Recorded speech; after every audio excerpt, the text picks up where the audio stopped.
On 28th December 2021 at 4:20 p.m., author Kakwenza Rukirabashaija posted on his Twitter that he was under house arrest and gunmen were breaking into his home. Outside his gate, security operatives were actually waiting in various vehicles. When they hit the burglar proof and broke it for the window and they entered, they started punching me in the stomach and kicking me and, hitting me with the gun butts. He was driven in a minivan, commonly known as a drone, for like 7 minutes before he was transferred to another van and taken along the northern bypass. I found 2 drones and 3 private vehicles. There were many, there were around 20. The ones in uniform, they were around 12. Others were in civilian clothes, but with pistols and other guns. They then joined a bumpy road that led him to an environment that looked like a barracks. And I could really feel that we were on northern bypass. And we reached somewhere and I heard the taxi thoughts, calling Karerwe, is it Karerwe? Where is he? He was taken to a room and beating started. They beat me using batons, started beating my ankles. For no reason. I was like, why are you beating me? Why have you arrested me? You've not told me any reason. They did not have any arrest warrant. Later, he was taken to a room where very loud music was blaring out of a speaker. Whenever someone would dance slowly, he would come and hit you with a baton and ask you to dance vigorously. Then I told the family that, sir, I'm tired, I need to rest. He said, you're tired? I was like, yes, okay. Push-up position. I did push-up position. Do push-ups. So I did push-ups until I could not do it anymore. He was like, you said you're tired, so do push-ups. I said, okay, let me dance. So again, I danced. We danced. There was no resting. Somewhere like at 1, they said, okay, you can sleep for 1 hour. So we slept. Just an hour or 2, they woke us up. We started dancing again until morning.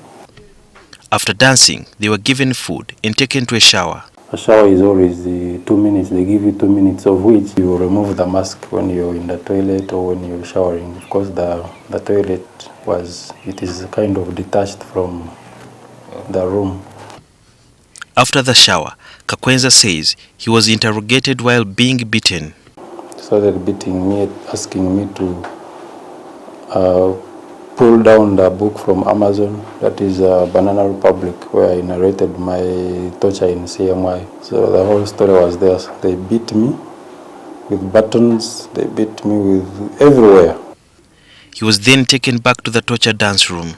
Dancing when your feet are very swollen, but you have nothing to do. You stop dancing, they beat you, so you have to dance. You collapse, they beat you. You get up, you gain consciousness. So the entire time I was there, I was dancing, except on... there's one time they took me for a house search in Ikanga. So when I returned, then the following day, it was a Wednesday, they sent for me, they asked me to remove the clothes. I removed them. They beat me up. As time went by, the torture worsened. According to novelist Kakwenza, they then asked him who was funding him, which resulted in the worst assault. They started asking me about people I didn't know or I don't know, from American Embassy, people from European Union, people from the British Council. All of them, they were asking about them, and I honestly told them that I don't know anyone. So at some point, the undaunted writer started bleeding. I removed my clothes except the underwear. They beat me up until I could do like this and touch my blood. I could do like this and the whole blood was all over the blindfold. I knew that I was dying. He then blacked out. That day they beat me and I lost my consciousness. And I woke up. I think I got up, I gained it again. I regained my consciousness maybe at 6 and found the doctor working on my wounds, injecting me. they were injecting me like 6 injections every 6 hours. His back, arms, legs were also beaten, but since he was not saying much, they resorted to using pliers. They were getting pliers and they pluck flesh from my thighs everywhere. As you have seen the scars all over my body, dermatological ulcerations. That day I thought that I was dying, and that is the day I thought of denouncing my Ugandan citizenship. His hands too were not spared. So they made me stand in front of a camera and apologize to Muhoozi and Museveni. They asked me to apologize, and indeed because I had nothing to do. I was dying. At this point, the Western community began to intensify pressure to have Kakwenza produced in court or released, which prompted his tormentors to start treating his wounds. There is someone who came and whispered to me and told me, Kakwenza, we thought you were going to die. You are a very strong man. You know, we thought you would die, honestly, but you're still alive. So he was like, the reason why they are doing all this medicine stuff and what they want to produce in court, the pressure outside is too much. They are, you know. So I think by Saturday, the wounds were kind of drying. When the wounds healed, he was given new clothes to go to court. In just on face value, it was hard to tell Kakwenza had been tortured, as his face, head and neck had not been touched. After court granted him bail, via teleconferencing from Chitalia prison, Kakwenza started taking steps to his freedom. As I was walking up to the gate, I saw a double cabin. So I asked my escort, where are you taking me? I don't see my lawyer. I don't see my relatives anywhere. He was like, you walk up to the parking. It was around 400 meters or 300 meters. You will find your lawyers. I told him, hey, okay. I had seen the double cabin parked at the gate as if it was waiting for me. So when I came near it, the number plates were covered. So I was like, this is a drone. You know, I was limping. I had the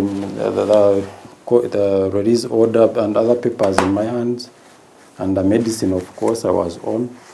So when I saw it, I went back to my escort where he had walked back to this. So I followed him. He was like, Kakwenza, you're safe, you just walk. So when that is when like 6 gentlemen, they emerged out of maize plantation. They came running and reached where I were, and they lifted me. He was then taken to Machinde military police barracks. I found they had already prepared a room for me, beautiful room, though very old, self-contained. They brought me a towel, they brought me soap, they brought me a box of water, they brought me coffee, brought me toothbrush, toothpaste. They asked me what food I want to eat, what food I eat. I told them I'm a vegetarian. So they were like, okay, we shall be serving you everything you want here. Here we are good people, we don't torture. That is what they told me. But while there, a doctor came and checked on him. The doctor who did a manual examination on my body.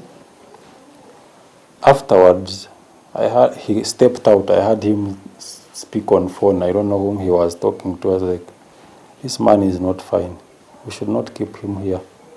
He's not fine. I heard him say he's not fine like 5 times. That at around 3 a.m., Kakwenza was taken to his home in Niganga and asked never to tell what he went through. We had a red car, military police without number plates. Even the small vehicle I was put in had no number plates. Even the one behind had no number plates. So I was driven up to my home in Niganga. We reached there at 3:30. He says his kidneys and heart have issues, thus he needs specialized treatment. Torture is a form of human rights violation that should be condemned by everyone. The president has in the past warned the security forces against using torture as a means of getting information from suspects, but the forces have not yet walked the talk. Just like John Carlton says, that torture of a bad conscience is the hell of a living soul. Sudhir Yarhanga, NTV, Kampala.